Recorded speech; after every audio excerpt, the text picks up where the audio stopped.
వార్త కనిపిస్తుంది. ఎల్నినో వచ్చేసిందట. రుతుపవనాలపైన వ్యతిరేక ప్రభావం ఇన్కాయిస్ వెల్లడి. తూర్పు మధ్య పసిఫిక్ మహాసముద్రం ఉపరితల ఉష్ణోగ్రతల్లో మార్పుల నేపథ్యంలో ఎల్నినో ప్రారంభమైందని ఇన్కాయిస్ ప్రకటించిందట. సో అయితే ఇప్పుడు ఈ ఎల్నినో అనేది 1872లో ఒకసారి వచ్చిందట.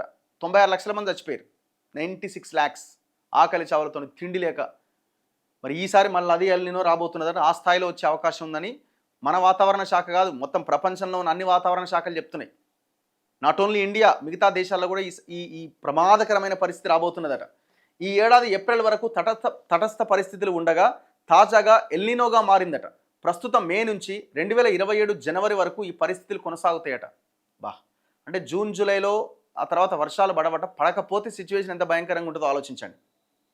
ఇన్కాయిస్ ప్రత్యేకంగా రూపొందించిన బేయసియన్ కన్వల్యూషనల్ న్యూరల్ నెట్వర్క్ అనే డీప్ లెర్నింగ్ మోడల్ ద్వారా సముద్ర ఉపరితల ఉష్ణోగ్రతలు విశ్లేషించి అంచనాలు రూపొందించినట. దీని ద్వారా భవిష్యత్తులో వచ్చే ఎల్నినో లేదా లా నినా పరిస్థితులను 24 నెలల ముందస్తుగా అంచనా వేసే అవకాశం ఉందట. పసిఫిక్ మహాసముద్రంలో ఎల్నినో పరిస్థితులు నెలకొనడం వల్ల భారత వేసవి ఋతుపవన వర్షపాతం పైన తీవ్ర ప్రభావం చూపే అవకాశం ఉందట. ఈ ఎల్నినో వల్ల ఉత్తర హిందూ మహాసముద్రంలో బలమైన సుదీర్ఘ సముద్రపు వేడిగాలులు ఏర్పడుతున్నాయి. ఇది పర్యావరణ సమతౌల్యాన్ని దెబ్బతీస్తున్నదట.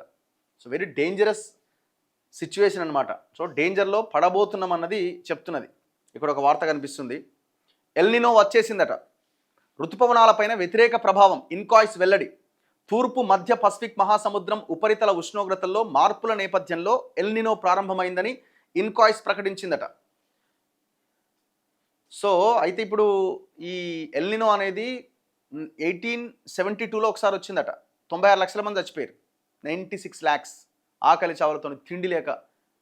మరి ఈసారి మళ్ళీ అది ఎల్నినో రాబోతున్నదట. ఆ స్థాయిలో వచ్చే అవకాశం ఉందని మన వాతావరణ శాఖ కాదు, మొత్తం ప్రపంచంలో ఉన్న అన్ని వాతావరణ శాఖలు చెప్తున్నాయి. నాట్ ఓన్లీ ఇండియా, మిగతా దేశాల్లో కూడా ఈ ప్రమాదకరమైన పరిస్థితి రాబోతున్నదట. ఈ ఏడాది ఏప్రిల్ వరకు తటస్థ పరిస్థితులు ఉండగా తాజాగా ఎల్నినోగా మారిందట.